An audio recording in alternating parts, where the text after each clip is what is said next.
Bueno, buenas tardes a todos. Antes que nada, muchísimas gracias por estar ahí nuevamente, por acompañarnos en Bueno, otra buenas tardes charla a más todos. de los kids. Eh, Hoy en particular es en lo personal la última de esta serie que vamos a estar trabajando en este mes prácticamente que estuvimos, que comenzamos a fines de febrero y durante todo el mes de marzo prácticamente hemos estado dando estas charlas, este compartir conocimientos en lo que tiene que ver los distintos aspectos que tienen que ver con la agilidad, ¿verdad? Entonces, hoy en particular vamos a hablar de control de proceso ineficiente en Scrum, ¿sí? Y les voy a confesar que la palabrita esa control es un gancho marketinero, porque sé que hay mucha gente que le encanta todavía escuchar esa palabra, lo que tiene que ver en el control, ¿sí? Y en realidad vamos a ver que desde la agilidad justamente no vamos por el lado del control, sino que vamos por otro lado. Eh, entonces, lo primero que nada es, me voy a tomar una atribución, si me lo permiten, y es agradecer en primera instancia a todas las personas que nos han acompañado, que nos han visto en vivo, que hoy me siguen acompañando, nos siguen acompañando, tanto a Rubén, a vos como a mí. Y decirles que bueno, que gracias a ellos estamos, y esa receptividad, estamos llegando prácticamente ya la semana que viene, cuando Bob termine con su última charla, vamos a estar cerca de las 15 horas de inmersión en esto de lo que es Agile, ¿sí? Y actualmente el estatus es que llevamos 7 charlas, por supuesto sin contar la de hoy y sin contar la de Bob, faltan 2 todavía. Y al día de hoy tenemos 1.200 reproducciones, ¿sí? Entre todas las charlas, y estamos en un promedio aproximado de 20 usuarios en vivo por cada una de ellas. Cosa que realmente, de nuevo, un reconocimiento y agradecimiento. ¿Por qué? Porque no es fácil a esta hora del día acompañarnos, no es fácil estar 1 hora y media escuchando sobre agilidad y compartiendo conocimientos. Entonces, vale la pena, creo yo, el reconocimiento por tal, por tal motivo. Muy bien, entonces, como acostumbramos en estas charlas, vamos a recordar un poquito de qué veníamos hablando, ¿sí? El día 15 de marzo, Bob nos habló de cultura y comunicación, ¿sí? Donde realmente compartió un montón de conocimientos, un montón de experiencias que tienen que ver con su digamos, ruta de vida de profesional. Y bueno, realmente creo que fue súper provechoso. Nos explicó muchísimo de lo importante que es no solamente entender la cultura que las organizaciones tienen, sino que además de qué manera eventualmente nosotros podemos influir en ese cambio cultural, en esa estrategia de cambio cultural que en definitiva nos puede llevar a tener mejores organizaciones, ¿sí? Diferentes estrategias de comunicación. Realmente les recomiendo que la puedan ver porque vale la pena, realmente vale la pena. Y después el 21, ayer, está calentita todavía la charla, Rubén nos contó un poco, un poco bastante de JQL en Jira. Realmente, para los que no están familiarizados, ni que hablar, pero para los que no se han logrado hacer muy amigos de la herramienta, que está sumamente extendida en lo que es la utilización en las diferentes organizaciones, realmente les recomiendo que la vean, porque fue un pantallazo muy general, muy grande, pero también muy fácil de entender, y realmente creo que si el objetivo era, como sé que era, el acercarnos más a la herramienta, el amigarnos un poco más con la herramienta, el agarrarle ese gustito, creo que realmente ha sido logrado. Entonces, bien, ¿qué vamos a ver hoy? ¿Cuál es nuestra ruta para hoy? Vamos a hablar un poquito del papel que tenemos desde Agile en todo esto que tiene que ver con este trabajo con el proceso, con la creación del producto de lo que trata la charla de hoy. Si bien es cierto de que los que nos vienen siguiendo van a ver que las siguientes slides son prácticamente parecidas a las anteriores, también es cierto que creo que vale la pena el tomarnos 2 minutitos para que todos los que estemos hoy presentes tengamos una visión clara de lo que estamos hablando y qué imaginamos nosotros como una estructura de la organización en lo que tiene que ver a las distintas áreas que hacen a los equipos y que hacen esa pirámide jerárquica. ¿Sí? Por eso es que invertimos esos 2 minutos, para horizontalizar los conocimientos y entender un poquito de qué estamos hablando. Después vamos a hablar de el Agile y los modelos de control, ¿sí? Y de vuelta aparece la palabrita control. Vamos a continuar ya dando la primera vuelta en esta ruta por lo que es Scrum, producto, proceso y pilares, ¿sí? De nuevo, cuando hablemos de Scrum vamos a comentar muy brevemente de qué se trata el framework, qué lo compone, ¿sí?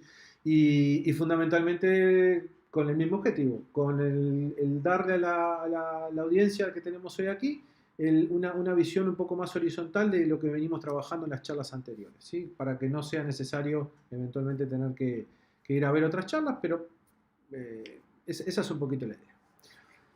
A posteriori vamos a ver con un ejemplo, vamos a tratar de instanciar un ejemplo de lo que es Scrum en múltiples escenarios. Y en particular vamos a ver un poquito cómo es esto de trabajar con un producto que no está claro que pueda ser un producto, los distintos backlogs, etcétera, etcétera, cómo trabajan los equipos. Bueno, vamos a ver un poquito de qué manera es lo más recomendable trabajar, cómo es lo más recomendable abordar este tipo de trabajo. Y por último, el bonus track. El bonus track es una sorpresa que lo dejamos para el final. Que bueno, en definitiva, lo que pretendemos es que la charla esta que vamos a tener realmente les sea útil y provechosa. Como les decíamos, lo primero que nada, ¿qué papel tenemos desde la Agile? Y para esto volvemos a las diapos anteriores, ¿no? Visualizamos que en las organizaciones tenemos fundamentalmente tres grandes áreas, que son negocio, transformación y tecnología, organizadas en el 90% o más todavía en una estructura piramidal, ¿sí? Donde en la parte de arriba de la estructura, por supuesto que está todo el nivel ejecutivo, ¿sí? Y que para los roles de negocio, transformación y tecnología distinguimos fundamentalmente el Portfolio Manager, el Enterprise Agile Coach y el Portfolio Technical Lead, respectivamente. Luego lo que visualizamos como roles más comunes en esa capa media es, creemos que son el Product Manager, el Agile Coach y el Program Technical Lead, ¿sí? Y por último, ya más bajo, más en el nivel de equipos, lo que son los Product Owners, los Business Analysts, los analistas funcionales, etcétera, etcétera, que son todos colaboradores eventualmente de ese Product Owner. Por el lado de transformación, el rol del Scrum Master y por el lado de tecnología, los Technical Lead, los Developers, la gente de diseño, etcétera, etcétera. Entonces, de nuevo, para que todos entendamos lo mismo y de lo que estamos hablando. El rol de negocio en todo este juego de creación de software en organizaciones es fundamentalmente generar una propuesta de valor, trabajar de forma muy coordinada con lo que es tecnología, dar una idea clara de qué es lo que cuál es el camino a las cosas que vamos a tener que ir desarrollando, ¿sí? Y eventualmente trabajar muy alineados con lo que son los roles de transformación, en el entendido de que nosotros como rol de transformación tenemos que estar muy pendientes de esa necesidad de negocio. Como negocio es el que marca el rumbo de por dónde debería ir la organización, de por dónde debería ir ese desarrollo del producto o de los servicios, es que desde transformación velamos por eso, porque el negocio pueda realmente trabajar bien. Lo que tiene que ver con tecnología, bueno, tecnología aporta todo lo que la intuición y el conocimiento nos permite imaginarnos, ¿no? Desde las mm, cuestiones que tengan que ver con la viabilidad técnica, ¿sí? De lo que se desea implementar o lo que se desea llevar adelante, el eventualmente proponer diferentes alternativas, el trabajar muy pegado con negocio en la identificación también de lo que son los riesgos, ¿sí? Bueno, ni que hablar que esa parte técnica, la dependencia que haya con otros equipos, con otros áreas de la propia organización, es fundamental, ¿no? Entonces, eso es un poquito por ese lado. Como les decía, no voy a detenerme mucho. Y por último estamos nosotros, por último, pero no menos importante, estamos las personas que trabajamos en esto de la transformación, ¿no? Los roles de transformación, donde claramente velamos porque todo el proceso y la metodología de trabajo se lleve adelante, que el equipo, el equipo y la organización lo pueda sostener en el tiempo, ¿sí? Que sea de una forma sana, que realmente sean todos conscientes que están entregando un producto de calidad, ¿sí? Que están entregando lo que realmente se tiene que entregar, que estamos dentro de los presupuestos previstos, que estamos dentro de los plazos previstos, ¿sí? Con una, con una postura hacia lo que es negocio y hacia lo que es la forma de relacionarnos con negocio, con tecnología, con las diferentes capas de la postura es ayudar, ayudar y ayudar, ¿sí? Y en los ratos libres también pensar cómo ayudar, ¿sí? Eso es un poquito nuestro papel y de lo que trabajamos nosotros en el día a día. Agile y modelos de control. Rápidamente. La agilidad la entendemos como un gran paraguas, ¿sí? Como una gran cobertura que ahí metemos lo que son herramientas, lo que son dinámicas, lo que son prácticas, lo que son diferentes estructuras de trabajo, frameworks, etcétera, etcétera. El dibujo lo que muestra es simplemente diferentes elementos de todo eso que les acabo de nombrar vinculados a un equipo del lado izquierdo y a múltiples equipos del lado derecho. Lo que tiene que ver con el lado derecho es lo que se llama usualmente los modelos de escalado, los marcos de escalado, y ahí, como se imaginarán, cuando hablamos de escalabilidad, lo que pretendemos es entender y generar los diferentes mecanismos, los diferentes procesos para que los equipos, ¿sí? Que tienen determinadas prácticas de forma individual puedan trabajar colaborativamente y cohesionadamente para generar los mejores productos y los mejores resultados para la organización en definitiva. Como les dije, no me voy a detener mucho, esto ya lo vimos más en detalle en otra charla y simplemente la idea ahora es comentar un poquito de qué va para poder entender. Y ahora sí, modelos de control. Y develada la interrogante, lo que entendemos por modelo de control o lo que planteamos como modelo de control en realidad son estrategias de gestión de proyectos, ¿sí? Que contribuirán a mejorar la gestión de estos mismos. O sea, de qué manera nosotros con diferentes estrategias llevamos a gestionar nuestro proyecto, nuestra forma de trabajo de la mejor manera. No es ni más ni menos que eso. Como ven, no es control, tiene que ver con estrategias. Ahora bien, ante esta situación, digamos, de entender qué estrategias o por dónde podríamos llegar a ir a la hora de llevar adelante un proyecto, nosotros deberíamos plantearnos algunas consideraciones, algunas preguntas, como por ejemplo, ¿cuál elegir? ¿Cuál de los distintos modelos, estos que vamos a nombrar ahora después, deberíamos elegir? Y para eso, la consideración es que ante un nuevo proyecto deberíamos tratar de elegir el mejor método para gestionarlo, ¿sí? Donde tenga como objetivo fundamental, perdón, que la idea esa genere una solución lo más operativa y de mayor valor posible para lo que es el negocio. ¿Sí? No es ni más ni menos. Es bastante intuitiva la cuestión, digamos, no tiene ninguna particularidad. Pero bueno, ¿qué pasa? Nos ponemos a pensar, ¿no? ¿Qué deberíamos considerar para poder elegir un marco o un modelo de trabajo para llevar adelante esta estrategia? Y acá lo que aparecen son diferentes aspectos que deberíamos considerar o que creemos que son buenos considerar. El primero de ellos tiene que ver con la complejidad del proyecto, ¿sí?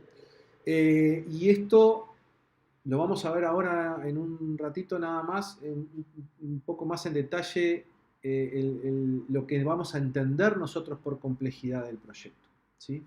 Desde ya les digo que complejidad no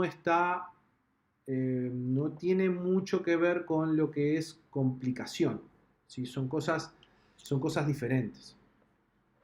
La complejidad tiene que ver con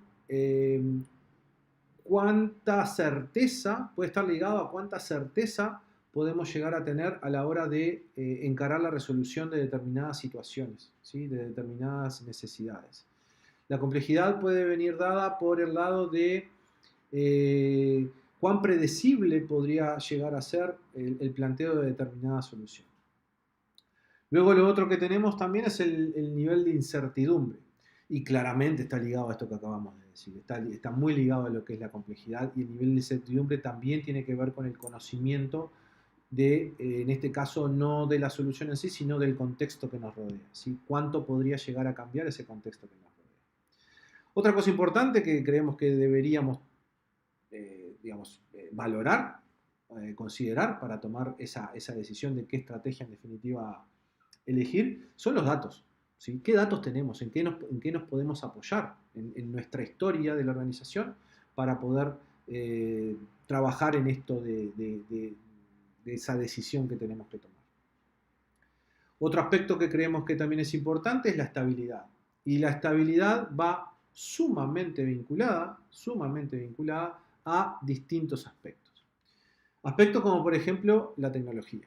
Aspectos como, por ejemplo, la adopción de esa tecnología. Aspectos que tienen que ver con cuán capacitados o cuánta experiencia podríamos llegar a tener en los distintos niveles de la organización, en los distintos equipos, ¿sí? Como para poder llevar adelante ese tipo de encare, ¿no? De resolución de problemas. Y por supuesto que esto desencadena irremediablemente en lo que es la madurez. No solamente la madurez de las personas, no solamente la madurez profesional de las personas, sino que además en la madurez de la organización. Y acá me interesa resaltar que pueden existir personas con mucha experiencia, ¿sí? Pero que de repente se encuentren trabajando hace poco tiempo dentro de una misma organización, que trabajen por primera vez entre ellos, y eso a nivel de la organización va a implicar tener por lo menos, sospechar de que vamos a poder tener un nivel bajo de madurez en ese sentido, ¿sí? Ese acoplamiento realmente puede llegar a ser un dolor de cabeza en el futuro. Entonces, bien, teniendo en consideración todo esto, si tomamos en cuenta todo esto, empiezan a aparecer los distintos candidatos, las distintas estrategias candidatas a trabajar. Y uno de ellos es lo que denominamos modelo predictivo, que los vamos a ver más en detalle ahora a continuación, y otro de ellos es el que llamamos modelo adaptativo, con cada uno con sus características y sus diferentes cuestiones, digamos, a considerar. Entonces, en definitiva, teníamos algunas cuestiones de, bueno, por dónde podíamos elegir la estrategia, qué cosas a considerar, ¿sí? Y ahora lo que vamos a ver es basados en qué, cuáles pueden llegar a ser los criterios de decisión, ¿sí? Luego de vistas las diferentes consideraciones. Fundamentalmente reconocemos tres posibles criterios y bueno, hay más, créanme que hay más, pero hoy traemos tres y no más para no irnos en el detalle. Algo que digo en todas las charlas, cada uno de estos temas, de estas charlas de hora y media aproximadamente, da realmente para profundizar y profundizar mucho. es mucho más jugoso el hecho de eventualmente poder tener alguna dinámica, alguna práctica, intercambiar opiniones. Pero bueno, insisto, la idea con estas charlas es dar un pantallazo y dar una primera aproximación a los temas que estamos planteando. Entonces, como les decía, el tema del criterio racional. El criterio racional está basado en que tenemos certeza en la información histórica. Recuerden que hoy hablábamos de los datos, qué datos teníamos, ¿sí? Que tenemos una determinada capacidad de aprender, ¿sí? Esas lecciones que vamos teniendo durante el ciclo de trabajo nos sirven para eventualmente poder hacer por lo menos una tentativa de planificación de los proyectos futuros, de las cosas futuras que vamos a realizar o a intentar realizar, ¿sí? Y otra cosa importante que tiene que ver con este criterio racional es que existe un nivel de acuerdo bastante importante con los clientes, con las personas con las que vamos a hacer, con las que van a ser las destinatarias de nuestro producto, de nuestro servicio, ¿sí?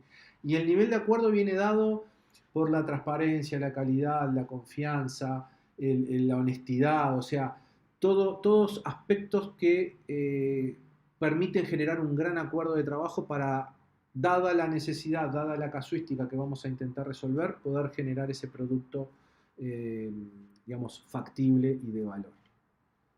Otra posible, otro posible criterio para poder decidir por qué estrategia elegir tiene que ver con el criterio político, ¿sí? El criterio que viene dado por la organización, ¿sí? El criterio que viene dado por, y acá sí también lo ato con la charla de Bob del otro día, que tiene que ver con la cultura y la comunicación, cómo la organización políticamente está acostumbrada a hacer las cosas, ¿sí? De vuelta, vean esa charla porque le va a hacer mucho sentido el por qué este criterio de político es importante para la decisión de la estrategia a abordar para la solución de los problemas y la casuística. En definitiva, por último, la ideológica. La ideológica es otra más de los criterios estos que les digo que de repente es importante tener eh, como presentes a la hora de tomar alguna decisión. Aquí la ideológica viene dada porque tenemos una historia con los clientes, sabemos que está bueno trabajar con determinados clientes o stakeholders. No quiero encasillar a solo la figura del cliente. Cliente o stakeholder que eventualmente ya está como muy aceitada, muy bien esa forma de trabajo, muy buena la forma del relacionamiento, y que dado el contexto recuerden, de incertidumbre, de nivel de madurez, de datos, etcétera, etcétera, no nos es posible utilizar esa experiencia en proyectos futuros, ¿sí? No sabemos qué es lo que puede llegar a pasar. Ese tipo de ideas hacen a que puedan existir criterios de decisión a la hora de trabajar con la elección, en definitiva, de lo que son las estrategias. Ahora bien, ¿cómo nos vamos a ayudar a poder elegir esa estrategia, a poder entender esa estrategia? Les decía que existía el modelo predictivo, el modelo adaptativo, ¿sí? Y esta ayuda viene de la mano de diferentes marcos o modelos o mapas visuales, ¿sí? Que propone la literatura en general. Hay muchos, créanme que hay muchos, hay más que estos dos, ¿sí? Yo traigo estos dos porque son los más conocidos. En particular ahora vamos a ver un poquito más el que tiene que ver con Cunningham, el primero de ellos, ¿sí? Pero comentar simplemente que el primero este que les nombraba, el Cunningham, fue creado por un señor llamado Dave Snowden, ¿sí? Un señor de origen galés, ¿sí? Que ha sido graduado en filosofía, escritor, etcétera, etcétera, donde lo que intenta es, a través de eso que estamos viendo ahí, explicar la complejidad que existe entre los distintos dominios que hacen a nuestra cotidianidad, a nuestra realidad, ¿sí? Por otro lado, tenemos ese mapa, lo que les decía, ¿no? Mapa visual, bueno, marco de trabajo, etcétera, que es el propuesto por Ralph Stacey. Ralph Stacey es un inglés, un británico, ¿sí? Que era educador, economista, escritor, y lo que trató también fue de forma resumida, de forma esquemática, poder plasmar su visión sobre los distintos conceptos que involucran a los sistemas complejos, ¿sí? Analizar las complejidades diferentes de los distintos sistemas que existen a su vez, ¿sí? Y que bueno, y que además Stacey tiene toda una teoría que aparentemente el dibujo no diferiría mucho con el de Snowden, pero en la literatura cuando uno profundiza un poquito más se da cuenta que sí, que tiene alguna diferencia. Como todo, esto está disponible, cada uno lo puede leer, cada uno puede sacar sus propias conclusiones y de eso se trata. Ahora, si me permiten, hablando un poquito más de lo que es el software y el proceso de desarrollo de software y la forma que tenemos de generar software. Lo que la vida nos ha enseñado es que la gran mayoría de las veces el leitmotiv de los que van a desarrollar, ¿sí? De los encargados de realmente hacer ese software, te dicen que el software debe ser lo más simple posible, ¿sí? Incluso algunos hablan de reducir la complejidad, ¿sí? Y ahora me voy a meter un poquito más en lo que les decía hoy, de tratar de matizar un poquito entre lo que es complejo y eventualmente lo que es complicado. Ya de hecho ahí en las gráficas, en los dibujos, aparecen dos conceptos como diferenciados entre complejo y complicado, ¿no? Entonces, ¿qué pasa? Puede suceder, por ejemplo, ¿sí? Y esto cualquiera que le haya tocado formar parte de distintos procesos de desarrollo, puede haber vivido de que algo simple y bien estructurado puede resolver problemas realmente complejos, en este caso, ¿sí?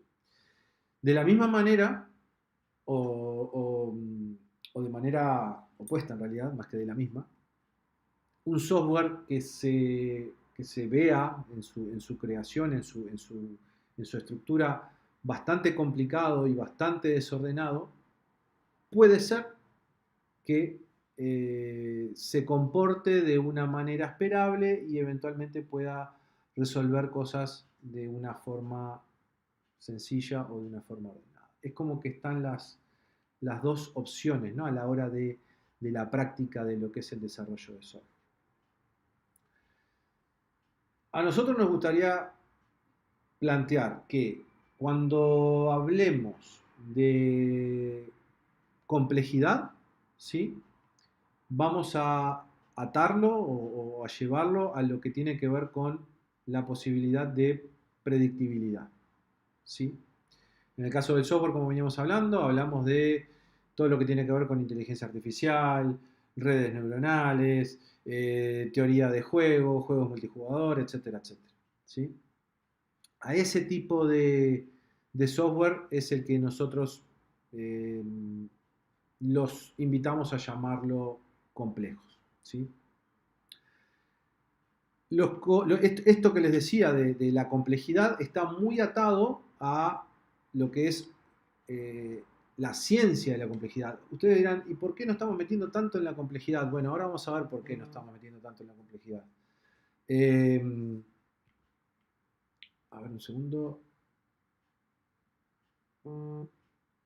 Sí, bueno, lo que Mariela nos pregunta, ¿existen más que Cunevin y Stacy? Sí, sí, existen más. ¿En qué se diferencian? Bueno, en diferentes visiones de cómo plantear estos diferentes dominios de nuestras realidades, ¿sí? Hay otros marcos. Lo importante de todo esto es que nosotros podamos, con el marco de referencia que sea, entender en qué lugar estamos o en qué lugares estamos en realidad dentro de cada uno de esos marcos y eventualmente poder entender cómo nos vamos moviendo hacia los otros diferentes marcos de trabajo. ¿Sí? Al final, Mariela, voy a dejar una bibliografía donde vas a poder buscar ahí más información y profundizar, y si no me ubicás sin problema ninguno y conversamos. De hecho, Snowden tiene un libro completo de Cunevin, pero realmente el tema da para mucho, ¿no? Lo que te decía, da para bastante más. Lo que les decía, el tema de la complejidad.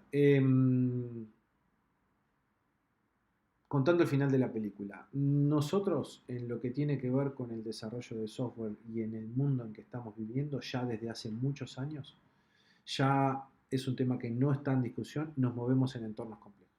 ¿Sí? Entonces, por eso es que estoy profundizando un poquito en lo que tiene que ver con esto de la complejidad. Lo que les decía, la ciencia de la complejidad es un enfoque multidisciplinario para la investigación de sistemas. ¿Sí? Fundamentalmente tiene la particularidad de que toda su construcción se basa, ¿sí?, en los logros de las experiencias previas. ¿Sí? Y en este caso podemos hablar de lo que se llama la teoría general de sistemas, lo que se llama la teoría de sistemas dinámicos, lo que les decía hoy, teoría de juegos, teoría evolutiva, etcétera, etcétera. Hay muchísimo campo. Ahora bien, fíjense si será importante que la complejidad aplicada para cada una de estas teorías todavía no está claro el cómo llevarla de una a otra. No es lineal el hecho de que se puedan resolver determinado tipo de problema en determinado contexto, que eso valide que en otros contextos se pueda resolver de la misma manera. ¿Sí? Muy bien.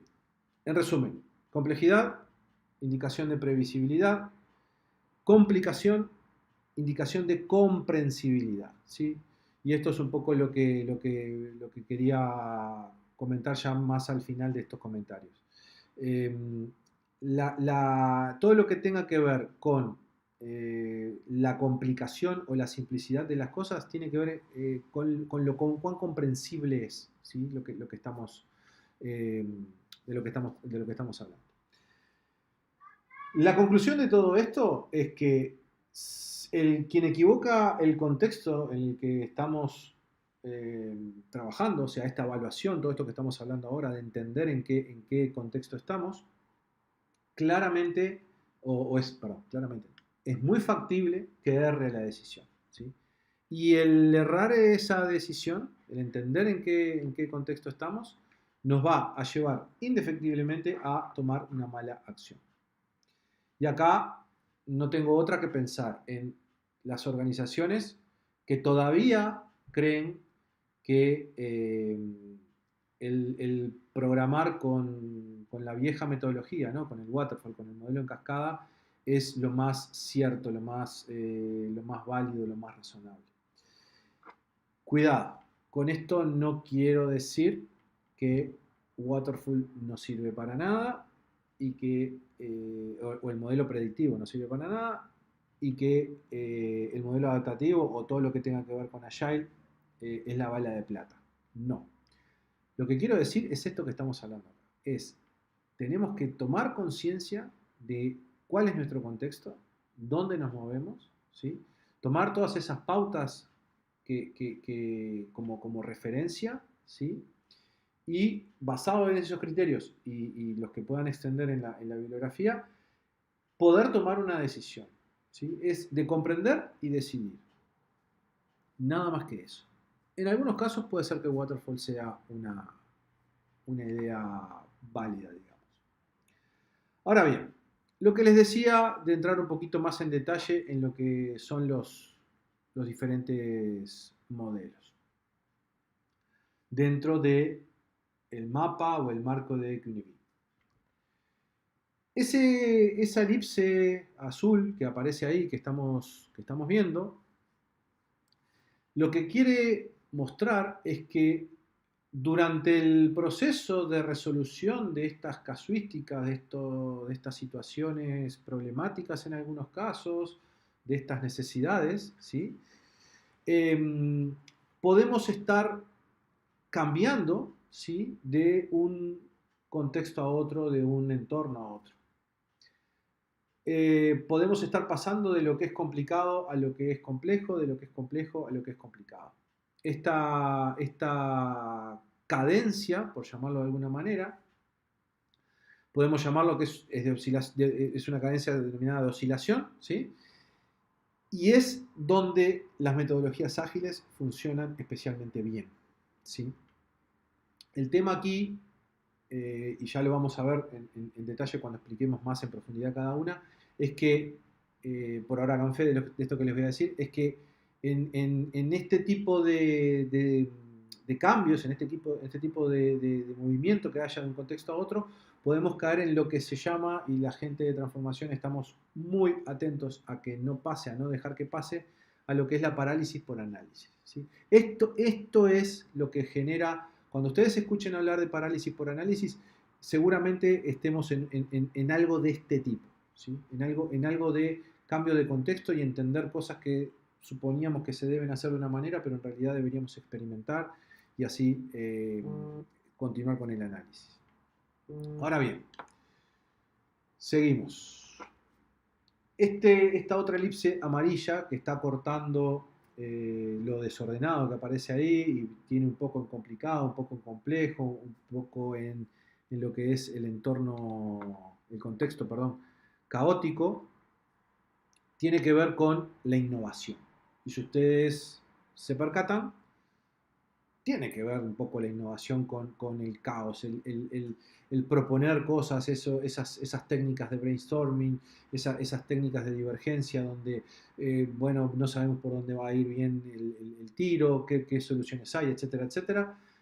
Bueno, parte de todo ese desorden pseudo caos se complementa con lo que es lo cuán complicado es con cuán complejo es. Esto es lo que le digo, esto está muy ligado a los procesos de innovación. Seguimos. Esa elipse violeta. Lo que está marcando es que está fuertemente dentro de lo que es el entorno complejo, ¿sí? Y apenas toca un poquito el complicado. Esto es lo que trata de transmitir o donde lo podríamos ubicar es en los contextos de experimentación, ¿sí? Cuando vamos a experimentar, y ahora sí también hago alusión a una de las charlas que habíamos dado anteriormente, hacíamos referencia a una filosofía, ¿no? Que tiene que ver con Lean y es aquello de entender nuestro contexto, generar experimentos, ejecutar esos experimentos y a partir de ahí con los resultados analizados volver a hacer ese ciclo de experimentación en definitiva, es donde en los entornos complejos podemos llegar a sacar alguna conclusión y eventualmente pasar alguna cosa a lo complicado. Bien, por último, esta línea verde que cae de lo complicado a lo simple viene por el lado de, bueno, nosotros hemos aprendido, tenemos la suficiente experiencia a trabajar con determinadas cuestiones que son muy precisas, muy acotadas, muy, digamos, predecibles, ¿sí? Entonces pasamos a lo que puede ser algo de la automatización, que ya sabemos que eso, cada vez que hagamos eso va a funcionar, ¿sí? Y pienso en diferentes procesos, diferentes formas de relacionamiento, un montón de prácticas que tienen que ver de repente no tanto con lo que es el desarrollo en sí técnico de lo que es el software, sino con otras prácticas más, eh, digamos, satélites dentro de lo que es la parte previa de lo que es la propia ejecución del desarrollo. Ahora bien, Lo que vamos a comentar ahora es un poquito más en detalle cada uno de estos entornos. ¿Sí? Eh, lo primero es que Cunevin divide, esta forma de diagramarlo muestra una división en dos semiplanos, ¿sí? Donde del lado izquierdo decimos que aparecen lo que son los sistemas no lineales, los predecibles, ¿sí? Em, los que no es ni trivial, ni muchísimas veces depende de la experiencia el entender la causa-efecto de lo que sucede en ellos, ¿sí? Y por el otro lado, en el otro semiplano, del lado derecho, donde venían a estar lo complicado y lo simple, ahí sí, ya más vinculado a cosas más predecibles, a más, mucho más relación directa de lo que es causa-efecto, ¿sí? Muy bien, comencemos entonces. Esto de el entorno simple. El entorno simple viene dado, bueno, acá lo que vamos a hablar son las diferentes características, ¿no?, de cada uno de estos dominios de complejidad. El entorno simple lo que presenta son, lo que les decía, patrones repetitivos, perdón, y eventos que los podemos denominar consistentes, ¿sí? Donde, como decía anteriormente, se establece una clara relación causa-efecto, ¿sí? Donde van a existir condiciones necesarias para que se cumplan las consecuencias, ¿sí? Es tan sencillo como eso.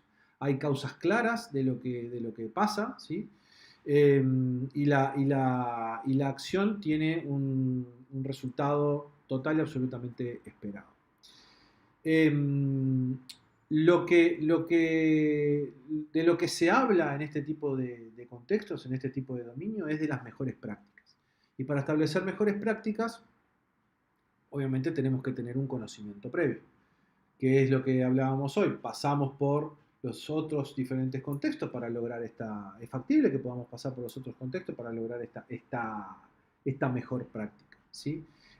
¿Cómo se instrumentalizan? Bueno, puede ser a través de checklists, pueden ser a través de manuales, pueden ser a través de, no sé, el conocimiento, la propia formación de determinadas prácticas dentro de lo que es la organización, etcétera, etcétera. ¿Sí? Pero son cosas muy concretitas.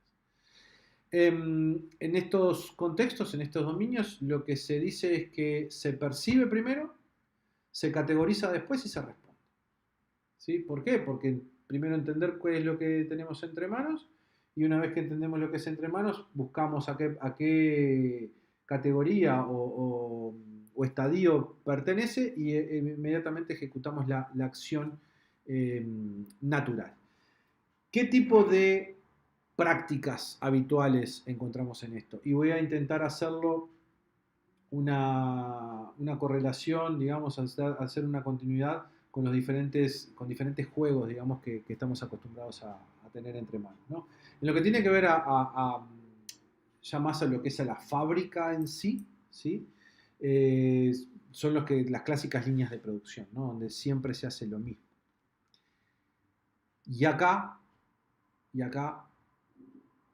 quiero detenerme, porque el modelo de cascada que hablábamos hoy está fuertemente pensado por su concepción y por su definición en esto. Está pensado para procesos que son muy automáticos y que prácticamente no hay sorpresas, ¿sí? ¿Por qué? Bueno, muy rápido, porque cascada, recuerden que se hablaba con el cliente, se entendía la realidad del cliente, se hacía todo el proceso, análisis, implementación, verificación, testeo, puesta en producción, no sé qué, y se le mostraba al cliente posteriormente. Era como que no había cambios en el medio, ¿sí? Después pasaba lo que pasaba. Hablando de juegos, podemos hablar de el tatetí, ¿sí? El tatetí lo que hacemos es simplemente podemos poner un cerito o una X y ir viendo qué es lo que está pasando en la acción inmediata. ¿Qué es lo esperable? Y lo esperable es o que pongamos 3 en línea o que hagamos tablas y empatemos y no pase nada. No hay más opciones. No hay más opciones. Hay mejor práctica, diferentes estrategias, pero no hay mucha opción. Está bien, eh, digamos, entendido de qué va lo que tenemos que hacer y no es para nada complicado el hacer. ¿Sí? Acabo de decir una palabra que me estoy pegando contra lo que quise resaltar, que es que lo simple no quiere decir fácil. ¿Sí? Eh, Son cosas diferentes. Son cosas diferentes. Esto del Tatetí claramente es un juego simple, pero bueno, el aprendizaje no tiene por qué ser fácil, ¿no? Digo, cuando somos niños y estamos en ese proceso, muchas veces nos puede costar un poco. Bien, seguimos. Pasamos a los dominios que se llaman complicados. Los dominios complicados es el dominio de los expertos. Y trajimos al ajedrez como ejemplo del juego que se necesita, digamos, eh, poner como referencia para esto. ¿Por qué? Porque el ajedrez claramente es un juego que tiene sus reglas claras, que no son pocas, son bastante simples, son bastante más que la del entorno simple que hablábamos del Tatetí, pero que en definitiva la experiencia, el bagaje, la historia que uno tiene jugando ajedrez, claramente lo va haciendo cada vez más, más un experto, lo va transformando en una persona con un conocimiento cabal y ya puede empezar a visualizar esa determinada cantidad de jugadas de antemano, hacer el mapa mental de por dónde podría llegar a ir el juego.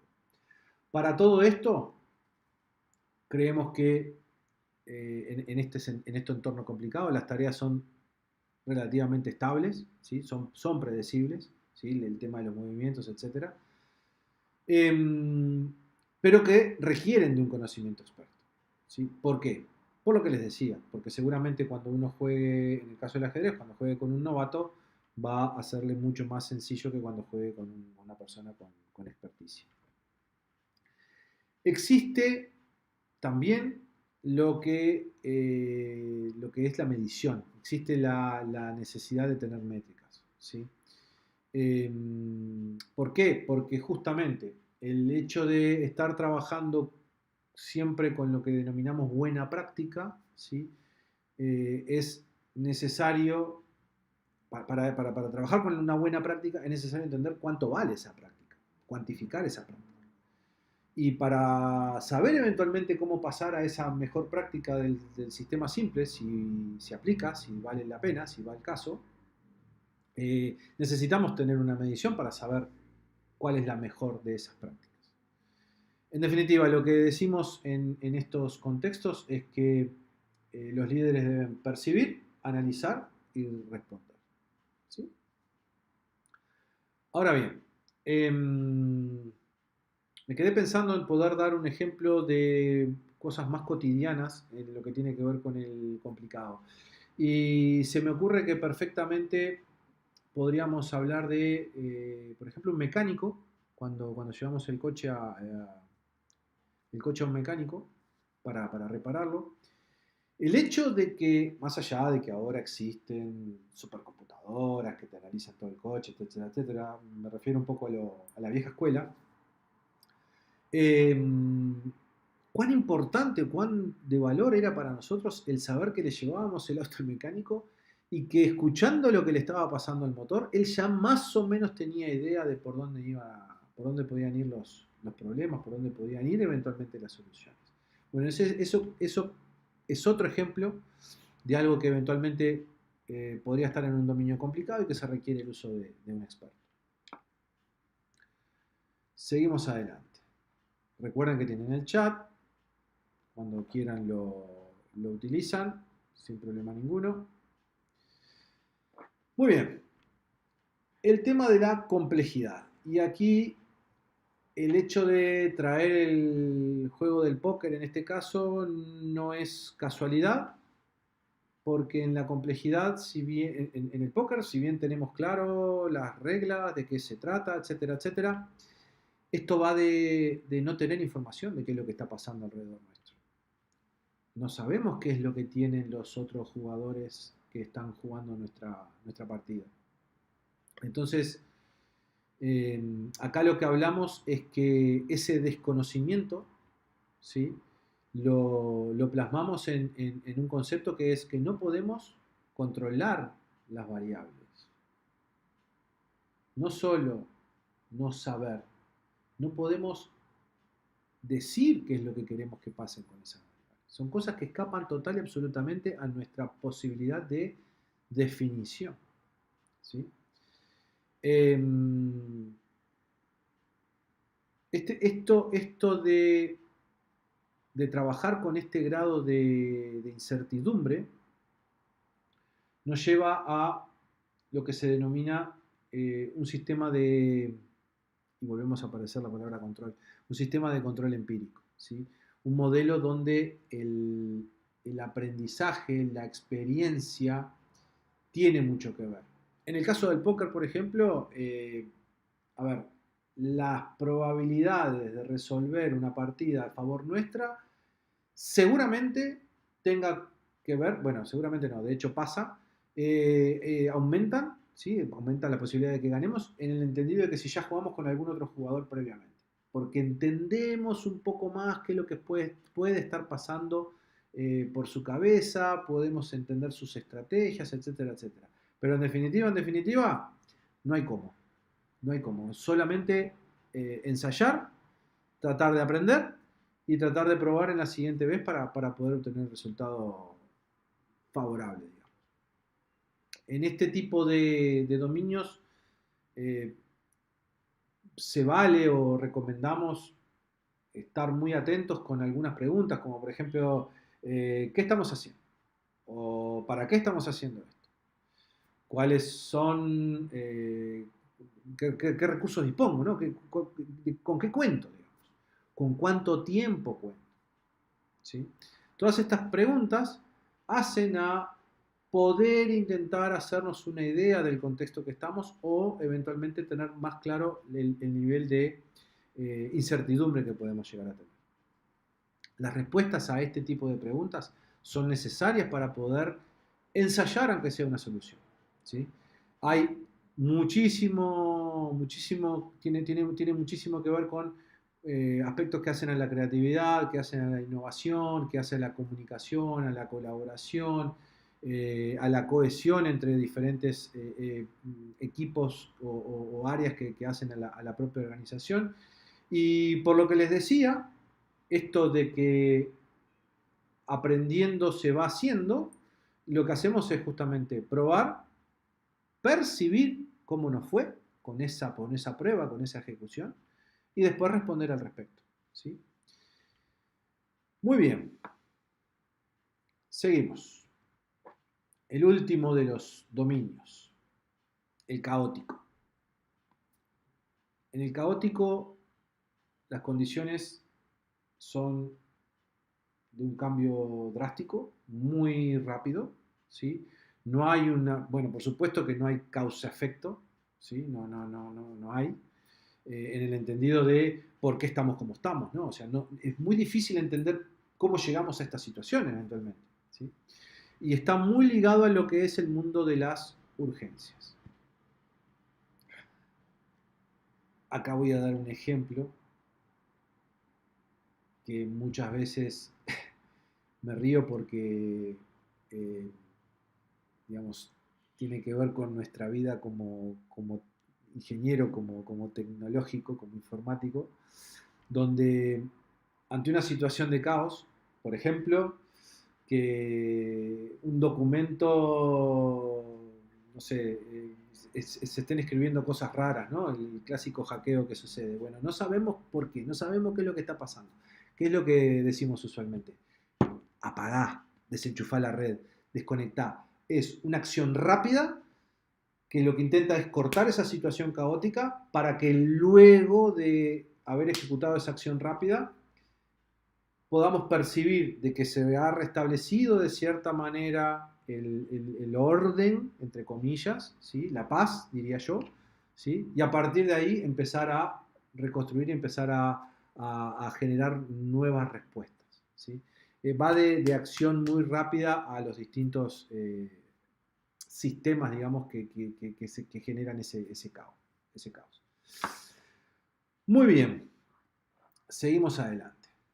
Ahora vamos a hablar un poquito de lo que son los modelos predictivos y los modelos adaptativos. El modelo predictivo, como les decía, va muy ligado a la respuesta esperada, digamos, al resultado esperado, ¿sí? No, no tiene que ver tanto con la simplicidad o no de lo que estemos haciendo, a esa causa-efecto que hablábamos hace unos minutos, sino que tiene que ver con nosotros tenemos algo para hacer y tenemos una idea muy clara de lo que vamos a terminar haciendo, digamos, ¿sí? Y para eso se me ocurrió un ejemplo, ¿sí? Que tiene que ver con la creación de un edificio. Y, y me parece que es válido porque en el proceso este de creación del edificio nos encontramos con un montón de situaciones a resolver que no son ni automáticas ni digamos, muchas veces pueden tener que ver con alguna cuestión causa-efecto, ¿no? Eh, Cuando uno hace un edificio, y tengo un primo arquitecto que no me deja mentir, existen un montón de variables, existen un montón de imprevistos, un montón de contingencias que hay que ir solucionando a medida que van apareciendo. Pero lo que sí está claro es que hay un diseño, que hay un presupuesto, que hay un roadmap en este caso, y digo roadmap y digo, vean la charla de Rubén, la primera de todas, que tiene que ver con cómo crear un roadmap en un Q. Esto fue un aviso totalmente gratis. Y lo que les decía, en definitiva, haciendo los pasos que sabemos que vamos a tener que hacer en algún momento, capaz que no en la primera semana, estaba previsto que fuera en la primera, pero no es la primera, es la tercera, porque llovió, porque la gente faltó, porque se enfermó, lo que sea. Bueno, no importa. Ese proceso de construcción claramente nos va a llevar a tener el edificio que todos sabíamos que íbamos a tener, ¿sí? Esto es un poco la idea que está atrás del modelo predictivo, ¿sí? Esto es un poco lo que, y ahora sí digo lamentablemente, en muchas organizaciones todavía viene atado a esa filosofía del waterfall, ¿sí? Del modelo de cascada. Cuando uno hace software, no es verdad que sabemos exactamente lo que vamos a obtener. Y la razón más sencilla y elemental es que el mundo cambia muy rápido, las necesidades de nuestros clientes cambian muy rápido, y lo que eventualmente precisaba cuando nos habló y nos pidió lo que queríamos hacer, seguramente en tiempo más que rápido fue modificado, cambiaron sus prioridades. Ahora muy bien, vamos un poquito a el modelo adaptativo y voy a tratar de transmitir la idea lo más claramente posible. Lo primero que tenemos es que, como todas estas situaciones, como todo esto de lo que es el trabajo del hacer, plantear soluciones para lo que es casuísticas, necesidades, problemas, productos, servicios, etc., debemos tener una ubicación de en qué contexto estamos, ¿no? Una vez que hemos establecido el contexto y hemos seleccionado esta estrategia de modelo adaptativo, vamos a tratar de que a través de la comunicación y de la publicación de esta casuística a resolver, de esta necesidad a ser satisfecha, lo que vamos a trabajar es en la transparencia, ¿sí? Esto de publicarlo fomenta lo que se llama la transparencia. Por allá al principio en la hoja de ruta hablamos que en el siguiente punto íbamos a hablar de los pilares, ¿sí? Bueno, haciendo un poquito de spoiler, estos 3 puntos que vamos a ver ahora son los 3 pilares fundamentales de los que nos queremos basar para generar todo nuestro trabajo.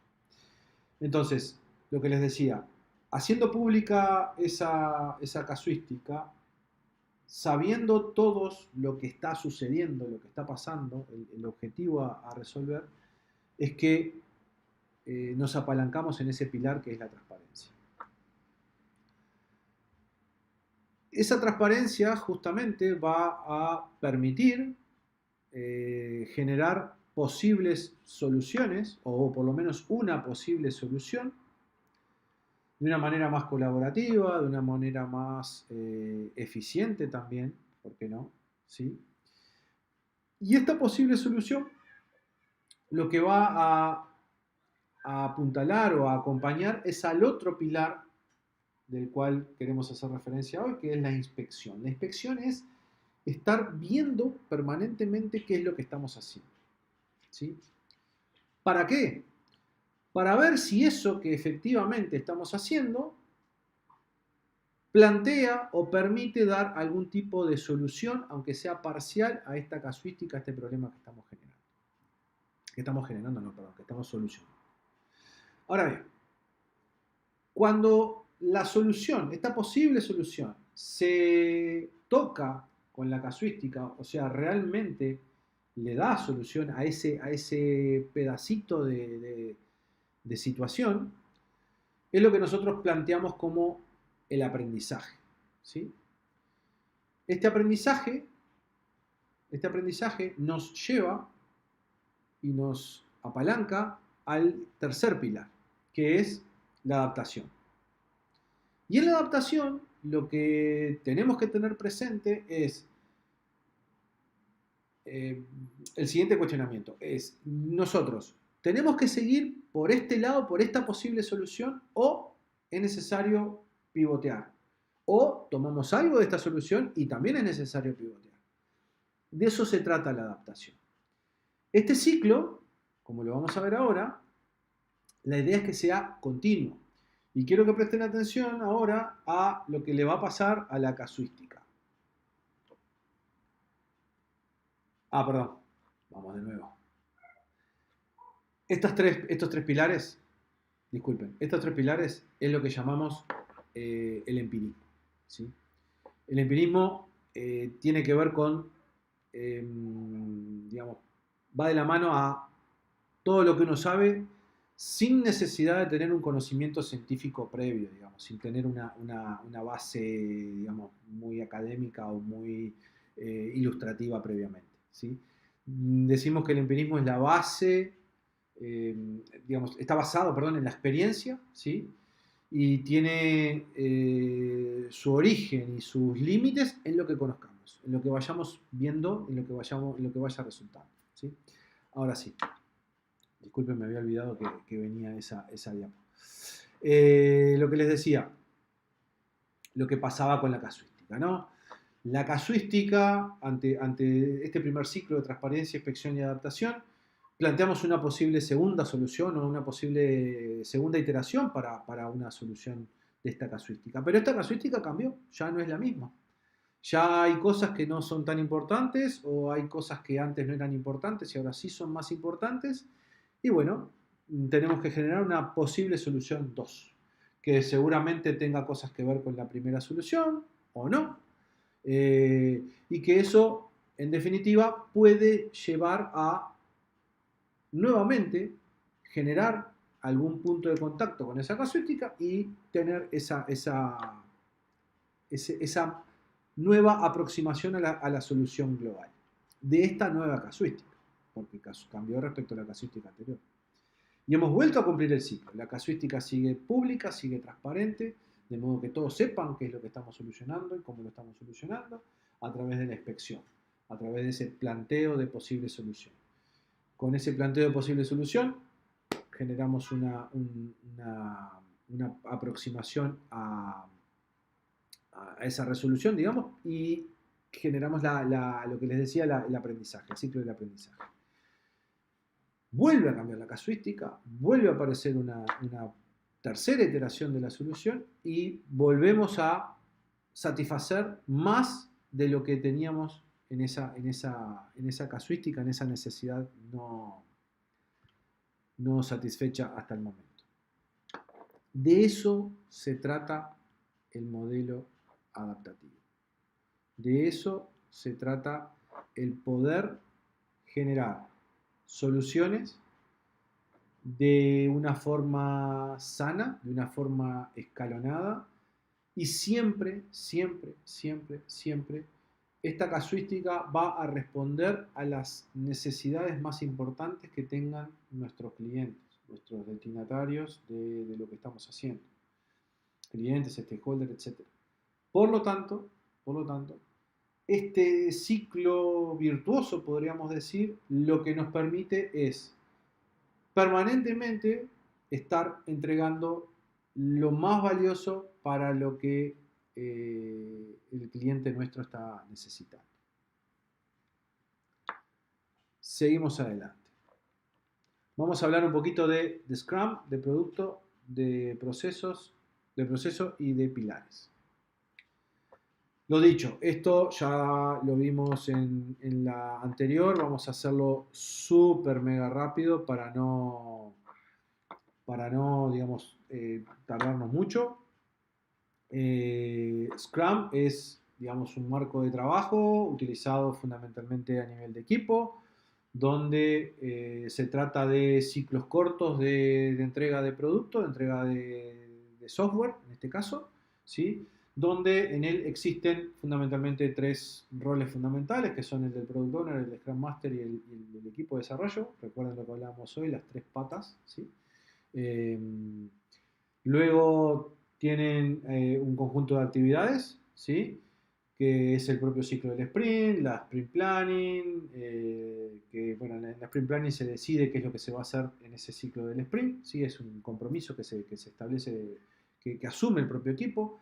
La Daily Scrum es la ceremonia donde día a día vamos viendo qué problemas estamos teniendo para lograr concretar el objetivo de ese sprint que estamos trabajando. Bueno, como les decía, la propia ejecución del sprint es el sprint. La review, ¿sí? Que tiene que ver con el comentar a los stakeholders, eventualmente a los clientes, qué fue lo que se estuvo haciendo, de qué se trató lo que se está generando en ese sprint, ¿sí? Y eventualmente tomar alguna decisión de qué es lo que se va a hacer en el siguiente. Y acá aparece el hecho de tener presente todos los pilares, ahora lo vamos a ver. Y por último, lo que es la retrospectiva, donde claramente, bueno, los que no lo saben, en la retrospectiva lo que se hace es entender un poquito cómo se trabajó durante el sprint este que estamos terminando y a partir de ahí generar posibles acciones de mejora, ¿sí? Por eso se trata también de estos ciclos que se habla muchas veces que son ciclos de mejora continua. Como artefactos tenemos el Product Backlog, que es la lista ordenada de todas las cosas que el Product Owner o negocio en este caso estima que está más que interesante el ir abordando, ¿sí? como parte del trabajo. El Sprint Backlog, lo que le decía, que es lo que se va a hacer dentro del sprint. Y el incremento del producto o el potencial producto entregable ya, que es lo que el equipo va a terminar cerrando para entregar. Y ahora bien, eso es Scrum. Vamos a ver de forma bastante rápida, porque ya estamos casi llegando a los últimos minutos, lo que tiene que ver con estos tres pilares que le decía, el empirismo y el ciclo de Scrum, que es un poco lo que alude el título también de la charla de hoy. Cuando nosotros fabricamos, creamos software, ¿sí? Fundamentalmente tenemos dos cuestiones importantes a considerar. Una, el producto en sí que estamos haciendo, ¿sí? lo que vamos a entregar, esa necesidad que vamos a satisfacer del cliente, bueno, eso que estamos haciendo. Y por otro lado, el proceso de cómo lo estamos haciendo. En definitiva, el qué hacemos y el cómo lo hacemos. ¿Sí? Entonces, lo que vamos a tratar de transmitir ahora tiene que ver con el análisis desde el punto de vista del empirismo, de estos tres pilares, cómo se vinculan con el producto y con el proceso dentro de lo que es el marco de Scrum. ¿Sí? Esto es un poco el resumen. Entonces, entendemos que lo que tiene que ver a la transparencia del producto, a que todos sepan qué es lo que vamos a hacer y qué es lo que estamos haciendo, ¿sí? Fundamentalmente lo visualizamos o entendemos que está, por lo menos, en el Product Backlog, ¿sí? Que como les decía es la lista de ítems que se van a estar realizando en el siguiente sprint y en los próximos sprints, ¿sí? Y por otro lado, en el incremento del producto o el producto entregable, según sea el caso. ¿Esto qué significa? Que lo que les decía hace un instante, que no solamente se transparenta lo que se intenta hacer, lo que se va a hacer, sino que además lo que realmente se hizo. ¿Sí? Eso viene a ser por el lado de la transparencia. Luego tenemos la inspección del producto. Esa posible solución, por dónde vamos en esto de qué es lo que estamos haciendo.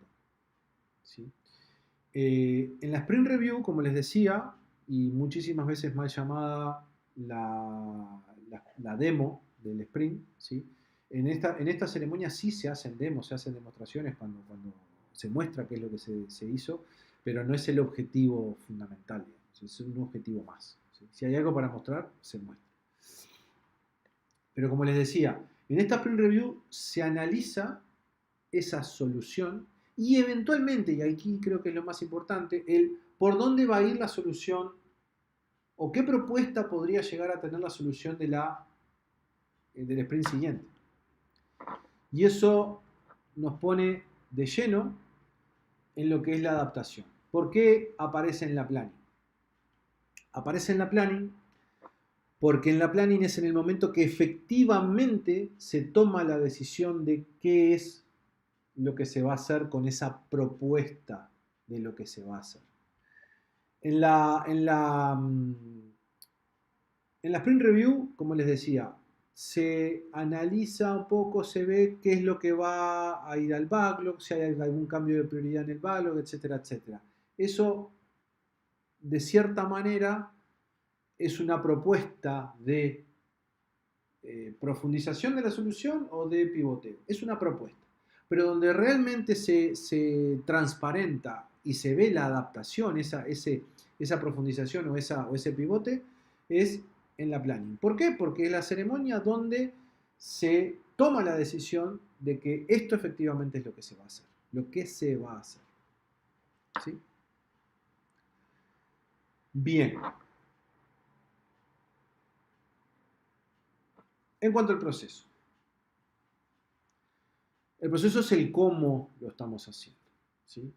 El cómo hacemos el Sprint Backlog, cómo trabajamos en ese Sprint Backlog,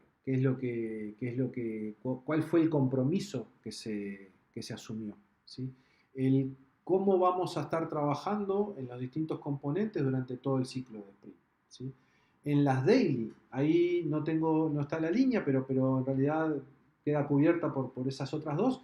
En la daily también creemos que es importante y se visualiza muy claramente lo que es el proceso, la transparencia en el proceso de realización.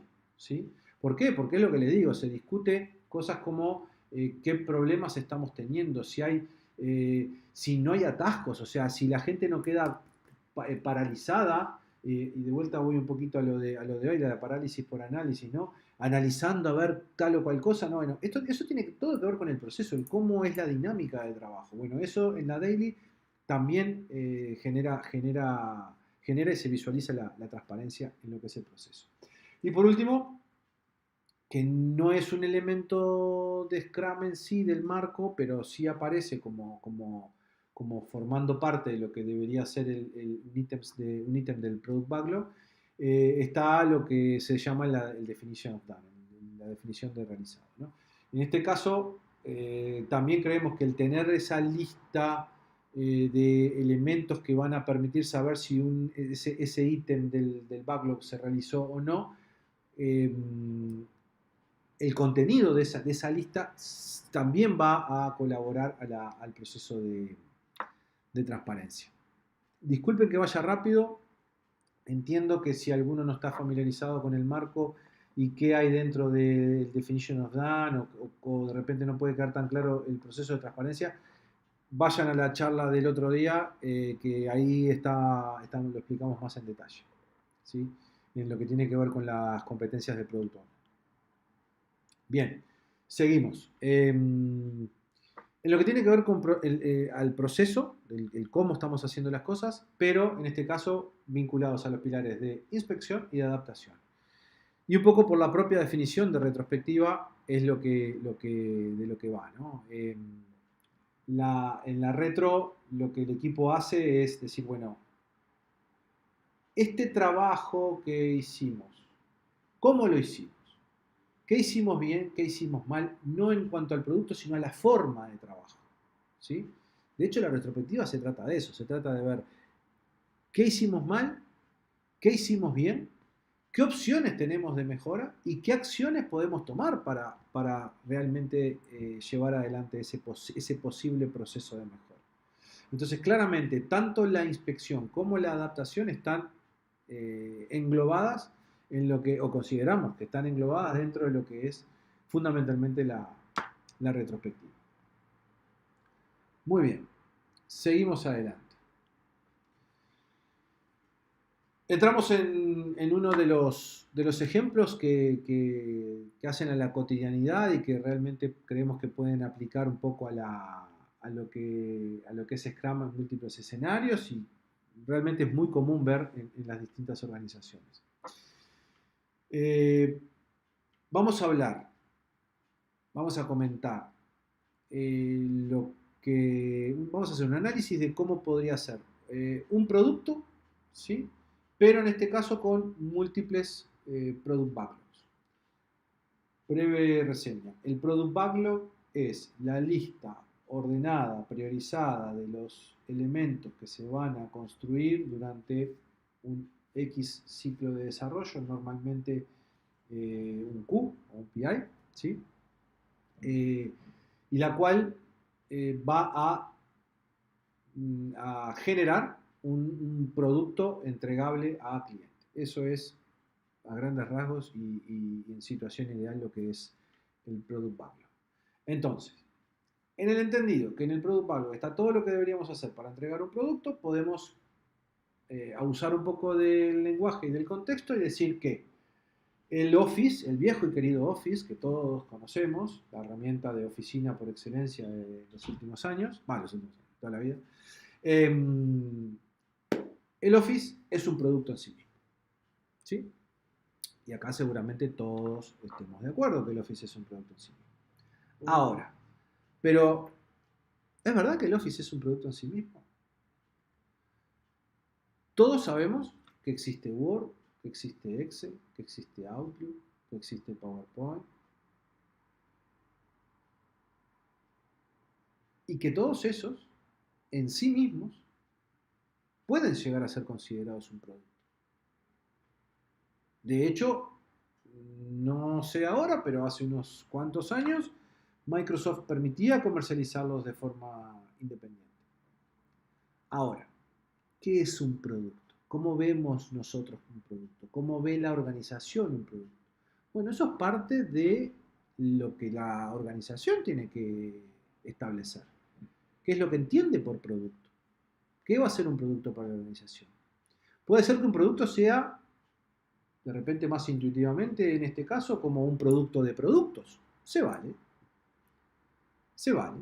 Que se agregan otro tipo de complejidades en cómo se hace ese anidamiento, cómo se hace esa factibilidad en el uso, también se vale.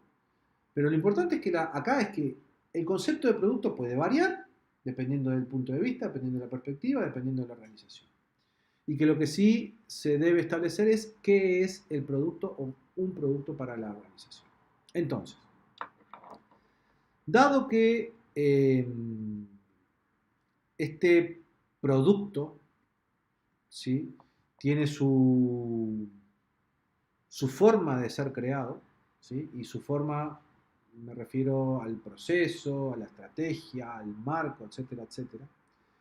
Lo que vamos a intentar ver es este empirismo que implica la transparencia, la inspección y la adaptación, cómo se relaciona o cómo lo podemos relacionar en este producto un poco raro, ¿sí?, y su vinculación con los distintos equipos y la distinta estructura de los equipos a la hora de llevarlo adelante. Entonces, ¿qué es lo que vemos?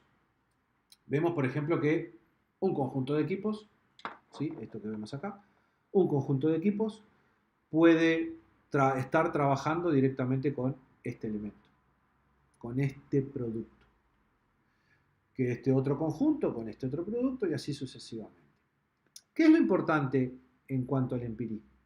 Y si tenemos esta visión más acotada de lo que viene a ser este producto o este subproducto, lo que es importante es que este empirismo aplique a todos los integrantes de todos estos equipos. ¿Por qué? Porque tienen que estar sumamente coordinados y complementados en lo que vayan a crear como producto final definitivo. ¿Sí? ¿Se entiende la idea, verdad? Ahora, idealmente,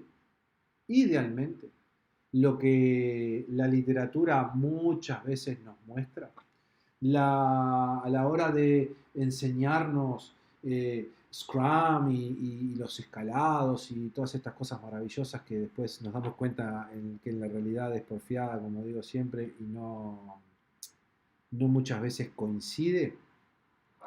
Lo que sucede es que Scrum nos invita a creer de que hay un equipo por cada producto. Y eso no es así. Eso no es así. Por eso es importante que para los equipos, para las personas que conforman los equipos, para todos los equipos que conforman la realización de un determinado producto y en definitiva para la organización completa, tengan claro esto. No dejen de perder de vista esto, que tiene que ver con la transparencia, la inspección y la adaptación. Seguimos. ¿Qué opciones nos plantea la vida real? Y bueno, una opción es que varios equipos, ¿sí?, trabajan sobre un mismo producto. ¿Sí? Además, algunos de estos equipos, o peor, algunas de las personas que forman parte de algunos equipos, pueden llegar a mudarse, así, lo digo en tono medio irónico, mudarse a otros equipos, a trabajar en otros productos. Y muchas veces lo que sucede también es que las organizaciones pierden de vista que ese cambio trae un problema de performance, trae aparejado un problema de rendimiento, un problema de velocidad. ¿Por qué? No lo vamos a ver hoy, pero los equipos tienen todo su ciclo evolutivo, ¿sí?, desde que se genera el equipo hasta que es un equipo realmente de lo que se llama de alta performance, ¿sí? Raramente la organización le da esa capacidad de evolución a los equipos. ¿Y qué es lo que sucede? Y sucede que muchas veces se creen que porque pasemos gente de un lado para otro las cosas van a salir más rápido. Eso tiene mucho que ver con la cultura. Vuelvo a citar a la charla de Bob, con cultura y comunicación. Tiene mucho que ver con muchas culturas de las organizaciones donde se creen que las personas son piezas, ¿sí?, como que fueran engranajes de máquinas y que las colocan y van a empezar a funcionar como funcionaban antes o como deberían funcionar en régimen. Eso no pasa, ¿sí? Hace muchos años a un amigo, un buen amigo, le tuve que hacer entender esto, esto mismo, ¿no? Y yo le decía, le digo, mirá, porque vos tengas 3 mujeres embarazadas, no quiere decir que el niño va a salir a los 3 meses, ¿sí?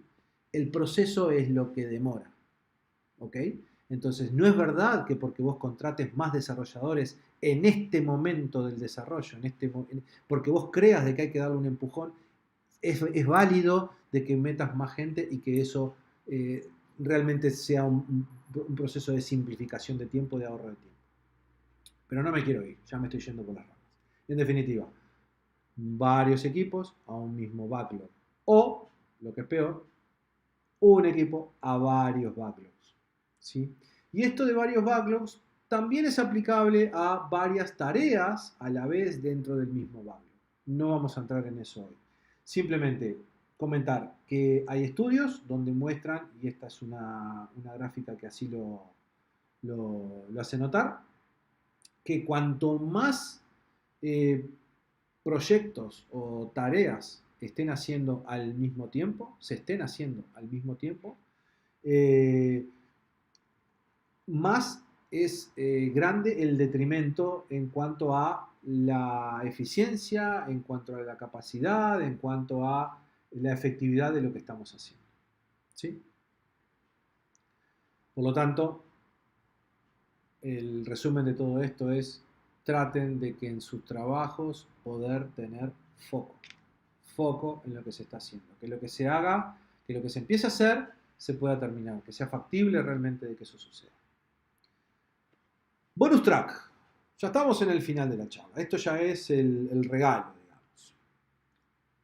Se nos ocurrió que el título podía quedar un poco flaco en cuanto a control del proceso ineficiente en Scrum. Entonces dijimos, bueno, vamos a ver de ensayar algo y a mostrar un poco también qué es lo que pasa con nuestro rol en los marcos de escalado, en lo que aparecía del lado derecho del paraguas, de lo que era Agile.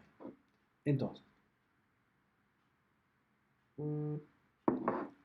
si no se preocupen, es simplemente ilustrativo esto, ¿no? No vamos a entrar en detalle ni mucho menos. Esto es un vistazo de lo que es uno de los frameworks de escalado, que es SAFe, ¿sí? En particular la última versión, la versión 6, en su versión Essential, donde lo que vamos a hacer es simplemente ver cómo se correlaciona lo que habíamos visto en Scrum en este marco de escalado. Entonces, de la misma manera que el producto transparencia lo veíamos en lo que era el incremento del producto y lo que era el backlog, ¿sí? En este caso lo vemos en lo que puede llegar a ser el roadmap, en lo que pueden llegar a ser los entregables parciales y en lo que puede llegar a ser el backlog del tren en este caso. Ya el reloj me está avisando que estamos en hora. Es bien cortito lo que queda, créanme. En lo que tiene que ver con la adaptación. Y acá quiero resaltar, como ven aparece, por si no se dieron cuenta, esto verde ahí, que es un elemento que se nos ocurrió desde el rol de transformación que puede ser útil eh, para la organización, para esta organización tipo que estamos trabajando. Esto por supuesto que es totalmente a modo de ejemplo, ¿no? No quiere decir ni que haya que crearlo, ni que lo hayamos creado, ni nada. Es simplemente entender que desde nuestro rol de transformación, ¿sí?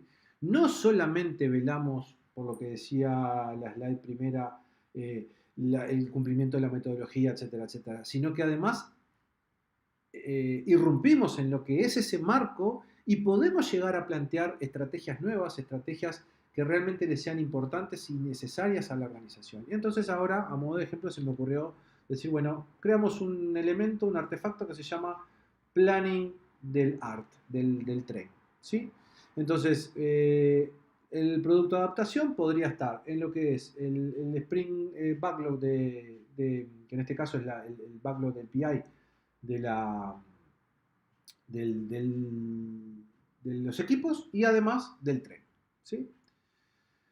La inspección del producto. La inspección del producto, dentro de lo que es SAFe, se ve en lo que son las sesiones al cierre de planning, que son en este caso sí llamadas las demos, pero son fundamentalmente donde se inspecciona y se adapta lo que estamos trabajando. No nos vamos a detener. El proceso de la transparencia más o menos es lo mismo que en Scrum.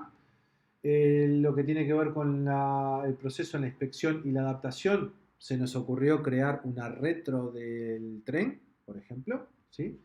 Y bueno, no mucho más. En definitiva, nuestro rol de transformación no es solamente lo que les decía, velar por la metodología, por estar alineados, por solucionar problemas y por supuesto que ayudar y ayudar y ayudar, sino que también eventualmente proponer soluciones novedosas, soluciones creativas, y que también tiene que ver con el entorno complejo de lo que veníamos hablando, con el dominio complejo. No siempre algo que haya funcionado en algún cliente tiene por qué funcionar en, eh, en otro cliente.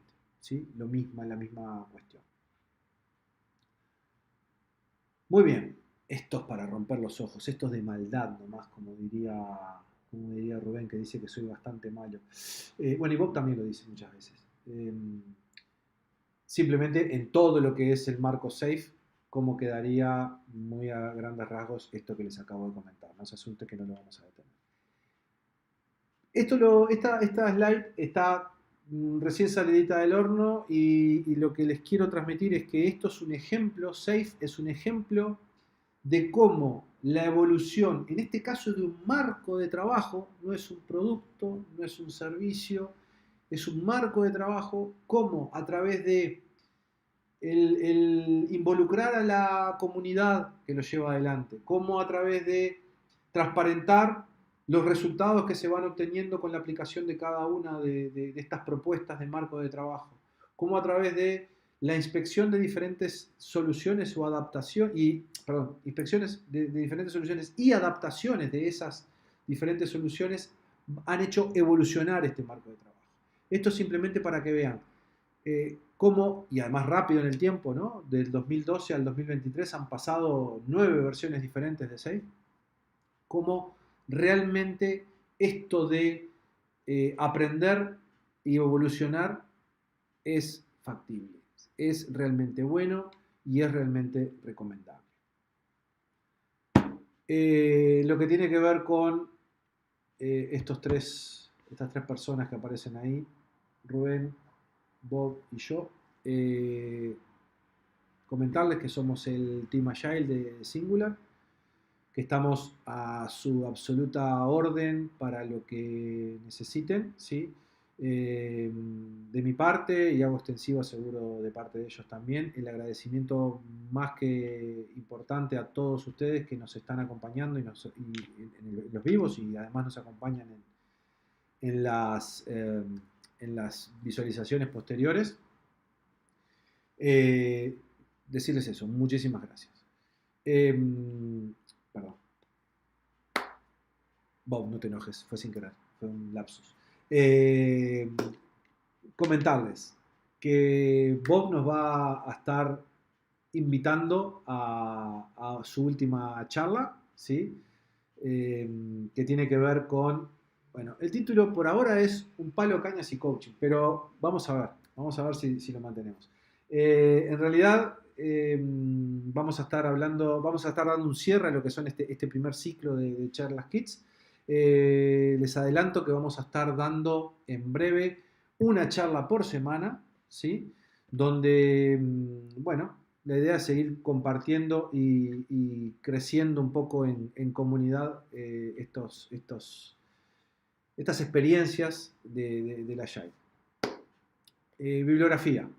Essential Scrum, reconocimiento público, digamos, que son las imágenes que hemos tomado de ahí, de ese libro, las que aparecen, la gran mayoría de las que aparecen en la presentación. Habla fundamentalmente de todo lo que es Scrum, muy al detallecito. Les recomiendo el libro de Reinventando las Organizaciones, que habla mucho de diferentes tipos de estructura en las organizaciones, Es una buena punta de cómo trabajar con las diferentes culturas, cómo se pueden estructurar esas organizaciones dependiendo de las culturas. Lean Change Management, fundamental para entender ese ciclo virtuoso de aprender, experimentar y volver a levantar esas nuevas situaciones y ver cómo se va trabajando. Y por último, Management 3.0, que tiene que ver eh, las imágenes de los mapas que habíamos visto de Cunevin y de Stacy son de ahí, son de ese libro, y habla fundamentalmente del nuevo management, de la nueva forma de gestionar a los sistemas, no a las personas, a los sistemas. En definitiva, gente, muchísimas gracias. Esto es todo. Y bueno, si Dios quiere, nos estamos viendo próximamente y en esas charlas semanales. Ha sido un gustazo como siempre.